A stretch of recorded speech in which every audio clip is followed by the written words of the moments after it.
ശ്രീ പാണ്ഡ്യാല ഷാജി, ഇന്നലെ CPM secretariat യോഗത്തിൽ ചില നാടകീയ സംഭവങ്ങൾ ഉണ്ടാവുന്നു. EP ജാവേദേക്ക കൂടിക്കാഴ്ച ഇന്നത്തെ സംസ്ഥാന സമിതിയിൽ ചർച്ച ചെയ്യുമെന്ന് MV ഗോവിന്ദൻ EP-യുടെ സാന്നിധ്യത്തിൽ അറിയിക്കുന്നു. അടഞ്ഞ അധ്യായം വീണ്ടും തുറക്കുന്നത് തന്നെ അപമാനിക്കാനാണെന്ന തിരിച്ചറിവിൽ EP ക്ഷുഭിതനാകുന്നു.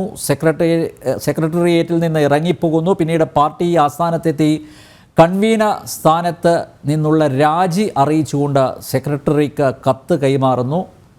അതേസമയം EP-യെ കൺവീനർ സ്ഥാനത്ത് നിന്നും മാറ്റാൻ സെക്രട്ടേറിയറ്റ് തീരുമാനിക്കുകയായിരുന്നുവെന്നും അറിയുന്നു. എന്തായാലും EP പട്ടിക്ക് പുറത്തായി. അദ്ദേഹം മാധ്യമങ്ങളോട് ഇതുവരെയായും പ്രതികരിച്ചിട്ടില്ല. പാർട്ടിയിലെ പ്രബലനും സീനിയറുമായ EP-ക്കെതിരെ പാർട്ടി സമ്മേളനങ്ങൾ ആരംഭിക്കുന്നതിന് തൊട്ടു മുമ്പ് സ്വീകരിച്ച നടപടിയിലൂടെ നൽകുന്ന സന്ദേശം എന്താവും? ശ്രീ പാണ്ഡ്യാല.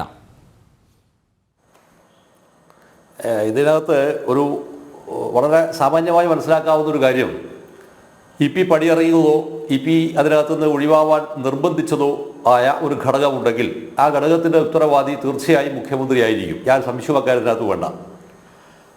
അതങ്ങനെയാണ് എന്ന് പറയുന്നതിൻ്റെ ഒരു പ്രധാനപ്പെട്ട കാരണം, മുഖ്യമന്ത്രി എന്ന് പറയുന്ന മുൻ പാർട്ടി സെക്രട്ടറി, ഇപ്പോഴത്തെ മുഖ്യമന്ത്രി, അയാൾക്ക് വേണ്ടി ചാവേറുകളായി പണിയെടുത്തിട്ടുള്ള ഓരോ ആളുകളും അയാളുടെ ആവശ്യം കഴിഞ്ഞു കഴിഞ്ഞാൽ അയാൾ തള്ളും. അത് അയാളുടെ ഒരു ജീവിതത്തിൻ്റെ അല്ലെങ്കിൽ രാഷ്ട്രീയത്തിൻ്റെ പടവുകൾ അയാൾ പടികേറിയതും അതിൽ പിന്നീട് അയാൾ അനുവർത്തിച്ചു വന്നിട്ടുള്ളതുമായിട്ടൊരു നൈരന്തര്യം എന്നോടെ ഉണ്ടാക്കുന്ന പ്രക്രിയയാണ്. ആ പ്രക്രിയക്കകത്ത് EP ജയരാജനും ഒരു ചാവേറായി എന്നാണ് നമ്മൾ സ്വാഭാവികമായി മനസ്സിലാക്കേണ്ടത്.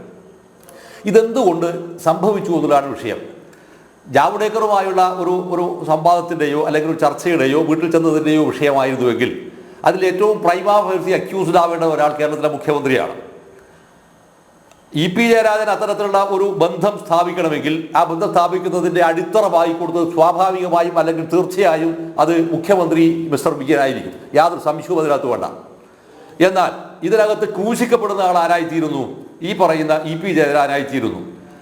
ഇവിടെയാണ് EP ജയരാജൻ എന്ന് പറയുന്ന ഒരാൾ ഈ പറയുന്ന പാർട്ടി സെക്രട്ടറി ആയിരിക്കുന്ന ആൾക്കെതിരെ ലാവലിന് ആരോപണം വന്നിരിക്കുന്ന ഘട്ടം തൊട്ട് ഒന്നൊന്നര ചാവേറായി നിന്നുകൊണ്ടാണ് ഈ ഇപ്പോഴത്തെ മുഖ്യമന്ത്രി അന്നത്തെ പാർട്ടി സെക്രട്ടറിയെ ന്യായീകരിച്ചത്. അന്നായിരുന്നു കുപ്രസിദ്ധമായ പോടാപുല്ലെ എന്ന് പറയുന്നൊരു പ്രയോഗം ഉണ്ടായത്. പോടാപുല്ലെ, അതായത് തൻ്റെ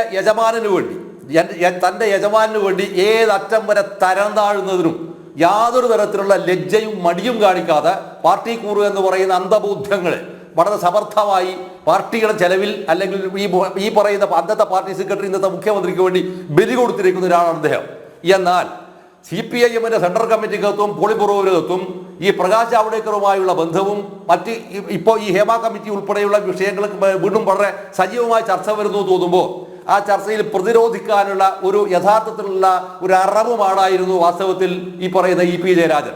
അതിന് EP ജയരാജനെ അതിൻ്റെ അകത്തുനിന്ന് അതായത് മുന്നണി കൺവീനർ സ്ഥാനത്ത് നിന്ന് പുറന്തള്ളുന്നതോടെ ഒരു വലിയ പ്രതിരോധം വാസ്തവത്തിൽ ആര് തീർക്കുകയാണ്? മുഖ്യമന്ത്രി തീർക്കുകയാണ് ചെയ്തത്. തൻ്റെ ഏറ്റവും പ്രിയപ്പെട്ടിരിക്കുന്ന വിശ്വസ്തനാണെന്ന് പലരാൾ ആക്ഷേപിക്കപ്പെടുകയോ അല്ലെങ്കിൽ സ്ഥിരീകരിക്കപ്പെടുകയോ ചെയ്തിരിക്കുന്ന ഒരാളെ പോലും പാർട്ടിയുടെ ഒരു നിലപാടിന് വേണ്ടി ഞാൻ തള്ളിപ്പറയുന്നു എന്ന് പറയാവുന്നൊരവസ്ഥ വന്നപ്പോൾ അയാൾക്ക് പാർട്ടിക്കകത്ത് ഒരു പൊതുസ്വീകാര്യത ലഭിക്കാനുള്ള ഒരു ശ്രമത്തിൻ്റെ ഭാഗമാണ്. ഇത് കൂട്ടി വായിക്കുന്ന മറ്റൊരു വിഷയം എന്താണെന്ന് പറഞ്ഞാൽ CPM-ന്റെ സംസ്ഥാന സമ്മേളനത്തോടനുബന്ധിച്ച് അല്ലെങ്കിൽ പാർട്ടി സമ്മേളനത്തോടനുബന്ധിച്ച് നാളെ മുതൽ ബ്രാഞ്ച് സമ്മേളനങ്ങൾ ആരംഭിക്കുകയാണ്. ഈ ബ്രാഞ്ച് സമ്മേളനങ്ങൾ ആരംഭിക്കുമ്പോൾ അതിന് വന്നിരിക്കുന്ന കുറിപ്പുണ്ട്. ആ കുറിപ്പിനകത്ത് വന്നിരിക്കുന്ന ഒരു പ്രധാനപ്പെട്ട ഒരു പോയിന്റ് എന്താണെന്ന് പറഞ്ഞാൽ വ്യക്തിവിരോധത്തിന് തീർക്കാനുള്ള ഒരു വേദിയായി പാർട്ടി ബ്രാഞ്ച് സമ്മേളനങ്ങളെ മാറ്റിക്കൂടാ എന്നാണ്. വ്യക്തിവിരോധങ്ങളെ തീർക്കാനുള്ള ഒരു വേദിയായി പാർട്ടി സമ്മേളനങ്ങളെ അല്ലെങ്കിൽ പാർട്ടി ബ്രാഞ്ച് സമ്മേളനങ്ങളെ പോലും മാറ്റരുത് എന്ന് പറഞ്ഞാൽ അർത്ഥം വ്യക്തി കേന്ദ്രീകൃതമായിരിക്കുന്ന ചർച്ചയിൽ നിന്ന് നിങ്ങൾ ഒഴിവാവണമെന്നുള്ളതാണ്. വളരെ സ്വാഗതാർഹവും സ്വാഭാവികമായ സംഭവമാണത്.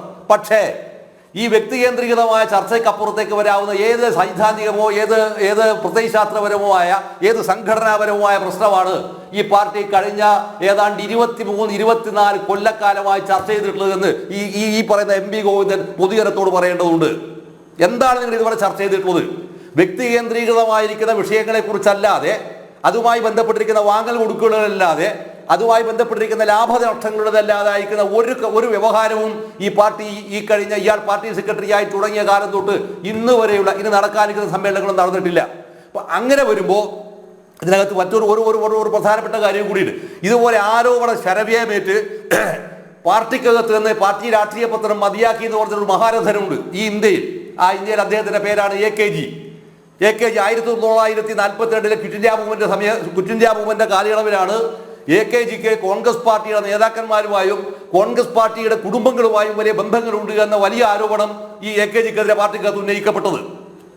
അങ്ങനെ ഉന്നയിക്കപ്പെട്ടപ്പോൾ AKG മനമെടുത്തിട്ട് പറയാണ് ഞാൻ ഈ ഏർപ്പാട് നിർത്തുകയാണെന്ന് പറഞ്ഞ് ഇറങ്ങിപ്പോവാൻ തീരുമാനിച്ചു. ആ ഇറങ്ങിപ്പോവാൻ തീരുമാനിച്ചപ്പോൾ AKGയെ ഈ കമ്മ്യൂണിസ്റ്റ് പാർട്ടിക്ക് അകത്ത് നിലനിർത്തിയതിൽ ഏറ്റവും പ്രധാനപ്പെട്ട ഒരേ ഒരാൾ ആരായെന്ന് പറഞ്ഞാൽ അത് സ്ഥാപക നേതാവായിട്ടുള്ള P. കൃഷ്ണപിള്ളയായിരുന്നു. കമ്മ്യൂണിസ്റ്റ് പാർട്ടി ഹിസ്റ്ററി അതാണത്. ആ ചരിത്രത്തിന്റെ ഭാഗമായാണ് കേരളത്തിൽ ആദ്യമായി മലബാറിൽ നിന്ന് മദ്രാസിലേക്ക് യാത്ര നടത്തിയിട്ട് ഏറ്റവും പ്രസിദ്ധമായിരിക്കുന്ന യാത്രയുണ്ട്. ആ യാത്രയുടെ പേരാണ് പട്ടിണി ജാഥ. ആ പട്ടിണി ജാഥ നടത്താനുണ്ടാക്കുന്ന രാഷ്ട്രീയമായിരിക്കുന്ന സാഹചര്യവും കാരണവും അതാണത്. അപ്പൊ ഇങ്ങനെ വരുന്ന ഒരു ചരിത്രപരമായിരിക്കുന്ന വസ്തുത നിലനിൽക്കവെയാണ് വ്യക്തികേന്ദ്രീകൃതമായ വ്യവസ്ഥയിലേക്ക് കാര്യങ്ങൾ കൊണ്ടുപോയി കൂടാ എന്ന് പറയാവുന്ന ഒരു തിട്ടൂരം ഈ പറയുന്ന പാർട്ടി സെക്രട്ടറിയും അതുമായി ബന്ധപ്പെട്ടിരിക്കുന്ന ആളുകളുടെ അനുചരവൃന്ദങ്ങളുടെ താങ്ങി നിർത്തുന്നതിന് മാത്രമായി ഒരു ചർച്ച ചുരുക്കുമ്പോഴാണ് എന്ത് വരുന്നത്? EP ജയരാജൻ ഇതിനകത്ത് സ്വമേധയാ ഇറങ്ങിപ്പോവാനോ അല്ലെങ്കിൽ ഇറങ്ങി പോടാന്ന് പറയുന്ന അവസ്ഥയെ ഉണ്ടായിത്തീർത്തത്. അതിലാര് വിശുദ്ധരാക്കപ്പെടുകയാണ്?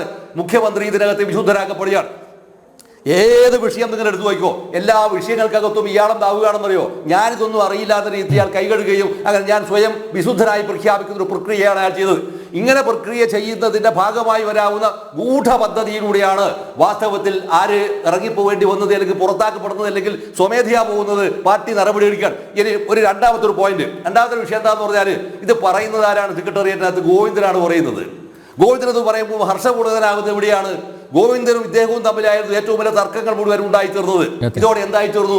പാർട്ടി സംഘടനയെ പാർട്ടി മുന്നണി സംവിധാനത്തെ ചലിപ്പിക്കുക എന്ന ഉത്തരവാദിത്വം ഗോവിന്ദന് സാധ്യമാകാത്തൊരു ഘട്ടം ഉണ്ടാക്കി തീർത്തത് വാസ്തവത്തിൽ ആരാണ്? ഈ പറയുന്ന EP ജയരാജനാണ് എന്നതാണ് ആരോപണം. ആ ആരോപണത്തെ ശരിവെക്കുന്ന ഒരു ഘട്ടം ഉണ്ടായാൽ തന്നെയും പ്രൈമാ ഫേഴ്സി അക്യൂസ്ഡ് ആരാണ്? പ്രകാശ് ജാവ്ദേക്കറുമായുള്ള ബന്ധത്തിന്റെ വേലയാണെങ്കിൽ തീർച്ചയായും അത് മുഖ്യമന്ത്രിയല്ലേ? ഉറപ്പല്ലേ? പിണറായി RC സ്കൂളിൽ വെച്ചിട്ടായിരുന്നല്ലോ അത് ആ പോളിംഗ് സമയത്താണല്ലോ ഈ പ്രശ്നം വന്നത്. അന്ന് ഈ മുഖ്യമന്ത്രി അതിനകത്ത് മീഡിയക്കാരോട് പറഞ്ഞിരിക്കുന്ന ഒരു കമന്റ് ഉണ്ട്. ആ കമന്റ് ജാവ്ദേക്കറുമായി സംസാരിച്ചത് കുഴപ്പമല്ല, പിന്നെ എന്താണ് കുഴപ്പം എവിടെയാണ്? അത് നന്ദകുമാർ എന്ന് പറയുന്ന ദല്ലാളുമായി കൂട്ടിച്ചേർന്ന് സംസാരിച്ചു എന്നാണ്. എന്നാൽ അതിന്റെ അർത്ഥം എന്താണ്? ഗോപ്യമായി ചെയ്യേണ്ടിയിരിക്കുന്ന ഒരു സംഭവത്തെ EP ജയരാജൻ എന്ത് ചെയ്തു? അത് പരസ്യമാക്കി എന്നുള്ളതാണ് ഇതിന്റെ പ്രശ്നം. അതാണ് അതിനകത്ത് പ്രശ്നം. മൂന്നാമത്തെ വിഷയം വരുന്നത് എവിടെയാണെന്ന് അറിയോ? വലിയ വിഷയം ഞാൻ ഇപ്പൊ കഴിഞ്ഞ ദിവസം നടന്നിരിക്കുന്ന സുപ്രധാനമായ സംഭവമില്ലേ? ഇയാളിപ്പോ ഈ മുഖ്യമന്ത്രി എന്ന് പറഞ്ഞാൽ ഇതെല്ലാം പറയുന്ന സമയത്ത് പോലും ഇയാൾ കഴിഞ്ഞ ദിവസം പ്രധാനമന്ത്രിയെ കാണാൻ പോയില്ല. വയനാട് പാക്കേജിന്റെ മേലെ അവിടെ പ്രധാനമന്ത്രിയെ കാണാൻ പോകുമ്പോൾ ഇദ്ദേഹം കൊണ്ടുപോയ പ്രതിമ ഏതാണ്? മിസ്റ്റർ നമ്പ്യാർ കൊണ്ടുപോയത് തിരുവനന്തപുരത്തെ ശ്രീപത്മനാഭന്റെ പ്രതിമയാണ് കൊണ്ടുപോയത്. ഞാൻ തിരിച്ചൊരു ചോദ്യം ചോദിക്കട്ടെ, ഇയാൾ 1970 തിരുവനന്തപുരം കാണുന്നത്. ഈ മുഖ്യമന്ത്രി എന്ന് പറഞ്ഞ ഇപ്പോഴത്തെ ആള് 1970 മുഖ്യമന്ത്രി കൂത്തുപറമ്പിൽ നിന്ന് വിജയിച്ച് നിയമസഭ കാണുന്നത് അന്നാണ്. ആ 70 ശേഷം 70 വരെ ഉണ്ടാക്കുന്ന കാലയളവിൽ മുഴുവൻ തന്നെ ഇയാളുടെ രാഷ്ട്രീയ പ്രവർത്തന മേഖല എവിടെയാണ്? ആ പ്രവർത്തന മേഖല എന്ന് പറയുന്നത് മുഴുവൻ തന്നെ കണ്ണൂർ ബേസ്ഡ് ആണ്. നടത്തിയിരിക്കുന്ന കൊലപാതകമാകട്ടെ അതായത് കുഴപ്പമുണ്ടാക്കുന്ന പണി മുഴുവൻ എടുത്തത് കണ്ണൂരിലാണ്. സ്വാഭാവികമായും ഇയാൾ പ്രധാനമന്ത്രിക്ക് സമർപ്പിക്കേണ്ടിയിരിക്കുന്ന പ്രതിമയായിരുന്നായിരുന്നു മുത്തപ്പന്റെ പ്രതിമ ഇയാൾ സമർപ്പിക്കണം. പറശ്ശിനി വടക്കര മുത്തപ്പന്റെ പ്രതിമ സമർപ്പിക്കണം. അതല്ലെങ്കിൽ കുട്ടിച്ചാത്തന്റെ പ്രതിമ കൊടുക്കണം. ഇയാൾ ഇത് കൊടുക്കാതെ ഈ ഒരു പ്രതിമ അനന്തപത്മനാഭന്റെ പ്രതിമ കൊടുത്തു എന്ന് പറഞ്ഞാൽ അതിനർത്ഥം അതിൽ വളരെ വ്യക്തമായിരിക്കുന്ന ഒരു രാഷ്ട്രീയമുണ്ട്. അതോടൊപ്പം തന്നെ അതിനകത്തൊരു ഒരു ദുസൂചനയുണ്ട്.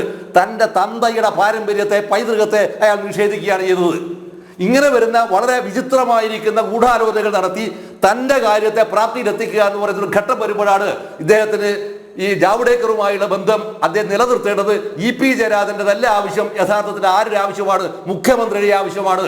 ഈ മുഖ്യമന്ത്രിയുടെ ആവശ്യത്തിന് ഒരു കൈക്കാരനായി പ്രവർത്തിക്കുക മാത്രമാണ് ഇദ്ദേഹം ചെയ്തത് എന്നാണ് അതുകൊണ്ട് ഈ നടപടി എന്ന് പറയുന്നത്, പുറത്താക്കൽ എന്ന് പറയുന്നത് തീർച്ചയായും അദ്ദേഹത്തിന് മുഖ്യമന്ത്രിക്ക് സ്വയം രക്ഷപ്പെടാനുള്ള ഒരു പ്രതിരോധത്തിന്റെ വലിയ നിരയാണ് എന്നാണ് എന്റെ പ്രാഥമികമായ വാദം. മിസ്റ്റർ നമ്പ്യാർ.